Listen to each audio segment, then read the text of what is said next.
வவுனியா வடக்கின் நெடுங்கேணி நகரில் இருந்து சுமார் 7 கிலோமீட்டர்கள் தூரத்தில் அமைந்திருக்கின்ற எல்லை கிராமங்களில் ஒன்றுதான் ஒலுமடு.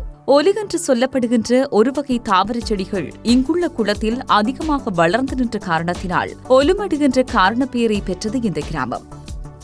எளிமையும் இயற்கை அழகும் நிறைந்திருக்கின்ற கிராமத்தின் மையப்பகுதியிலிருந்து வண்டில் பாதை வழியாக சுமார் 4 கிலோமீட்டர்கள் வனப்பகுதிக்குள் பயணப்படுகின்ற போது இயற்கை அரணென நிமிர்ந்து நிற்கின்ற வெடுக்குநாரி மலைத்தொடர் பகுதியின் ஆரம்ப பகுதியை காணலாம். பெரும் கற்கள் உருண்டு திரண்டு காட்டின் பெரும் மரங்களினிடையே உருட்டிவிடப்பட்டதைப் போல காட்சியளிக்கும் சிறு குன்று பகுதிகளும், ஓங்கி வளர்ந்து நிற்கின்ற காட்டு மரங்களும், அவற்றின் கீழுள்ள சிறு புதர்களும் கொடிகளும் செடிகளுமாக அந்த வனமும் இணைந்த மலைக்குன்றுகளும் காட்டுகின்ற காட்சிகள் அற்புதமானவை.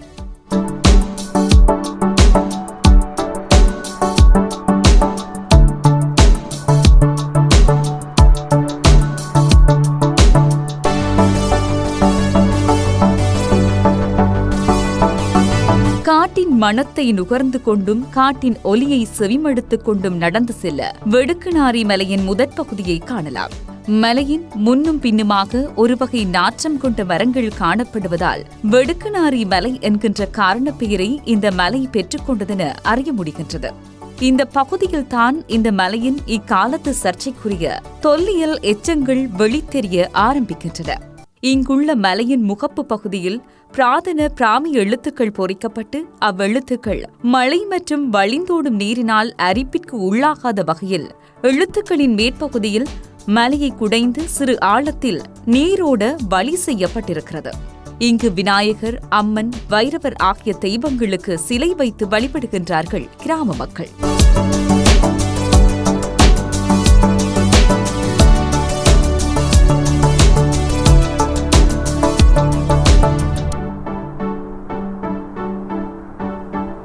உன்னிப்பான அவதானத்துக்குரிய மலையின் இந்த முதற்பகுதியை கடந்து மேலும் சில பல அடிகள் பயணப்பட மலைத்தொடரின் அடுத்த பகுதி வரவேற்கிறது. மென் சாய்வு கொண்ட இப்பகுதியால் மலையில் மேல் ஏறிச் செல்ல ஒரு அகழி போன்ற சிறிய நீர்த்தடாகம் வரவேற்கிறது. ஒரு மனிதனை மூடக்கூடிய அளவுக்கு நீர் நிறைந்து காணப்படுகின்ற சிறு நீர்த்தடாகத்தில் நீர் வற்றாமல் எப்பொழுதும் நிறைந்திருக்கும் என்கின்றார்கள் கிராம மக்கள். அந்த நீர்த்தடாகத்துக்கு மேலே மலையின் சற்று உயரமான பகுதியில் நாகத்தை பிரதிபலிக்கும் கற்தெய்வ வழிபாடு இடம்பெறுகிறது. நீர்த்தேக்கத்தில் இருந்து பார்க்கின்ற போது மலை நோக்கி செல்லும் இடப்பகுதியின் உயரமான ஓரிடத்தில் மலையோடு தொடர்பற்ற எங்கிருந்தோ கொண்டுவரப்பட்டு பொருத்தப்பட்டது போன்ற பாரிய கல்லொன்று சிறு சிறு சதுர வடிவான கற்களை அடித்தள தாங்கிகளாக முண்டு கொடுக்கப்பட்டு நிமிர்த்தி வைக்கப்பட்டுள்ளது. புராதன தொழில்நுட்பத்தின் இன்னும் ஒரு வடிவத்தை பறைசாற்றுகின்ற இப்பகுதியை கடந்து மலையில் மேல் நோக்கி செல்கின்ற போது ஒரே சீராக குடியப்பட்ட சிறிய சிறிய குழிகள் தென்படுகின்றன. மருந்துகள் மற்றும் பச்சிலைகளை அரைப்பதற்கான குழிகளாக அவை காணப்பட்டிருக்கலாம் என்கின்ற ஐதீகத்தையும் நம்பிக்கையையும் இக்குழிகளோடு இணைத்து பார்க்க இடம் இருக்கிறது. குழிகள் காணப்படுகின்ற அப்பகுதியை கடந்து இன்னும் மேற்சென்று கீழிறங்க மலைத்தொடரில் இயற்கையாகவே அமையப்பெற்ற சிறு குன்றொன்று தென்படுகின்றது.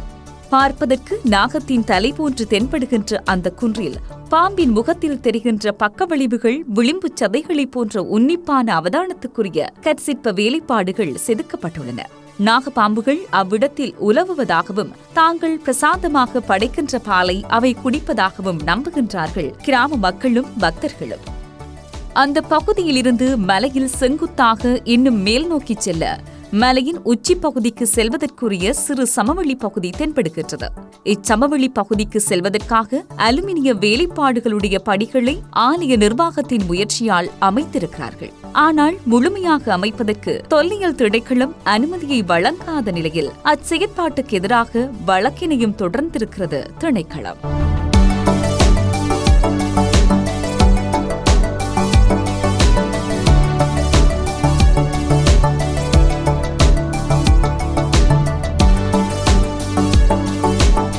மலையின் சிறு சமவெளி பகுதியிலிருந்து அப்பகுதியின் ரம்மியமான வனப்பையும் சூழலையும் அனுபவிக்க முடிகிறது. பின்னர் அங்கிருந்து மலையின் அடுத்த உச்சிக்கு ஏறிச் செல்வதற்கான எவ்விதமான படிகளோ அமைப்புகளோ அற்ற நிலையில் இயற்கையாக அமைக்கப்பட்டிருக்கின்ற சிறிய மரக்குற்றியிலான தாங்கிகளையும் பெருங்கொடிகளையும் மரங்களையும் பற்றிக்கொண்டு மேலே ஏற முடிகின்றது. பெரும் பிரயத்தனத்தின் பின் மேல் நோக்கி ஏறிச் செல்ல மலையின் உச்சியில் கற்பாறைகளை அடுக்கி அவற்றின் மேல் அமைக்கப்பட்டிருக்கின்ற பிரார்த்தன ஆதிலிங்கேஸ்வரர் கண்களில் தென்படுகிறார். கூம்பு வடிவிலான பாறையை சதுர கற்களின் மேல் அடுக்கி ஒட்டி நிவிர்த்தி வைக்கப்பட்டிருப்பது போன்று தென்படுகின்ற மக்களின் நம்பிக்கைக்குரிய ஆதிலிங்கேஸ்வரர் சிவலிங்கம். இந்த சிவலிங்கம் ராவணன் காலத்துக்குரியதாக இருக்கலாம் என்கின்ற நம்பிக்கையை வெளிப்படுத்துகின்றனர் கிராம மக்கள். இயற்கை மூலிகைகள் நிறைந்த அந்த பகுதியிலிருந்து இன்னும் சற்று மேல் நோக்கி ஏறிச் செல்ல அந்த மலையின் சமவெளி தென்படுகின்றது. அங்கு சிவலிங்கம் ஒன்றை பிரதிஷ்டை செய்து வழிபடுகிறார்கள் கிராம மக்கள். சுமார் 300 அடிகளுக்கு மேற்பட்ட மலையுச்சியின் சமவெளியில் ஏறி நிற்க காட்டின் காற்று மேனியை தழுவ அங்கிருந்து வன்னி பிராந்தியத்தின் அழகை கண்டுகொள்ள முடிகின்றது. ஒரு பக்கம் வவுனியாவின் காட்சிகளும் மறுபக்கம் மதவாட்சியின் காட்சிகளும் இன்னும் ஒரு பக்கம் பதவியா போன்ற பிரதேசங்களும் தென்படுகின்றன என்பது கிராம மக்களின் கணிப்பு. புவியின் பௌதீகவியல் ரீதியில் இப்படியான மலை உருவாக்க செயற்பாட்டுக்கு பல்வேறு காரணிகள் துணை புரிகின்றன. புவியின் உட்பகுதியில் இயங்குகின்ற மேற்காம்புகளை ஓட்டங்களின் காரணமாகவும் புவி தகடுகளின் ஒருங்குதல் செயற்பாட்டின் காரணமாகவும் மலையுருவாக்க செயற்பாடுகள் இடம்பெறுகின்றன. அந்த வகையில் நெடுங்கணி பிரதேசத்தின் பௌதீக இட அமைவும் இவ்வெடுக்குநாரி மலையின் புவியியற் காரணிகளும் கற்றுணரப்பட வேண்டிய அதே நேரத்தில் கண்ணு கட்டிய தூரம் வரை பரந்து விரிந்திருக்கின்ற அந்த காடுகளும் காட்டு மரங்களும் இந்த மலையும் தேக்கி வைத்திருக்கின்ற தொன்மத்தின் கதைகள் பலவாகும்.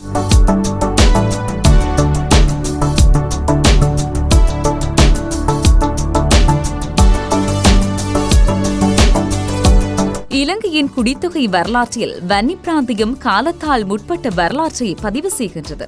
இங்கு குளங்களை அடிப்படையாக வைத்து உருவாக்கிய குடியேற்ற திட்டங்கள் பெருங்கற்காலத்தின் எச்சங்களையும் அதற்கு முந்தைய குருணி கற்கால எச்சங்களையும் பறைசாற்றுபவை என்பது வரலாற்று ஆசிரியர்களின் கருத்தாகும். குளங்களை அச்சொட்டாக கொண்ட கிராமங்களும் இன்னும் பூநகரி, மன்னாரின் கட்டுக்கரை மற்றும் தேக்கம் பகுதிகள், வவுனியாவின் செட்டிக்குளம், மாமடுவ போன்ற பல பிரதேசங்கள் இவற்றின் எச்சங்களாக எஞ்சி நிற்கின்றன.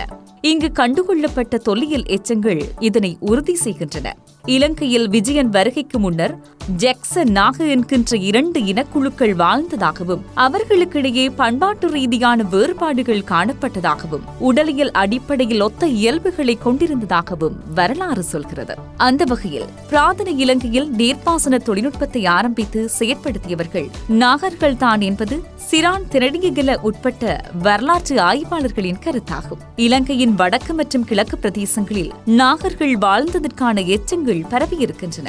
கிழக்கிலங்கையின் படுவான்கரையின் வெல்லாவெளியில் அமைந்திருக்கின்ற பிராமி சாசனங்களும் குடைவரை எச்சங்களும் இவற்றை பலப்படுத்துகின்றன. இதேபோன்ற பிராமி எழுத்துக்களை கொண்ட சாசனம் இந்த வெடுக்குநாரி மலையிலும் பதியப்பட்டுள்ளது. பிராமி எழுத்துக்களை முதலில் வட இந்தியாவில் அசோக சக்கரவர்த்தி பயன்படுத்தினார் என்றும் பிற்காலத்தில் பரப்பப்பட்டு பின்னர் திராவிட மொழி குடும்பத்தோடு கலந்த காரணத்தினால் தமிழில் தமிழ் வரி வடிவத்துக்கேற்ப பிராமி எழுத்துக்களை உள்வாங்கி இங்குள்ள மக்கள் பயன்படுத்தினார்கள் என்பதும் மொழியியலாளர்களின் கருத்தாகும். ஆக நெடுங்கேணி ஒலுமடுவின் வெடுக்குநாரி மலைப்பிரதேசத்தில் உள்ள இந்த பிராமி எழுத்துக்களோடு இணைந்த ஏனைய எச்சங்களும் நாக வழிபாடும் நீர்ப்பாசன அமைப்புகளும் நாகர்களின் தொன்மத்தின் நீட்சி என்று கருதுவதற்கான வாய்ப்புகள் பல உள்ளன. இந்த மலைப்பகுதிக்கு அண்மையில் அமைந்துள்ள நாகர்குளம் என்கின்ற குளப்பகுதி இதனை மேலும் வலுப்படுத்துகின்றது.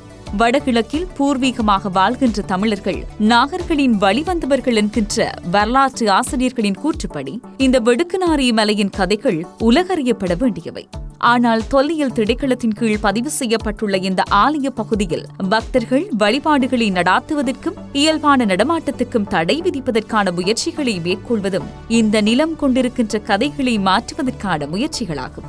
இங்கு கோயிலுக்கு சென்று வருவதற்கென அமைக்கப்பட்டிருக்கின்ற ஒரு பகுதிக்கான படிகள் தவிர ஏனைய பகுதிகளுக்கான படிகளை அமைப்பதற்கு தொல்லியல் திணைக்களம் தடை விதித்துள்ளது.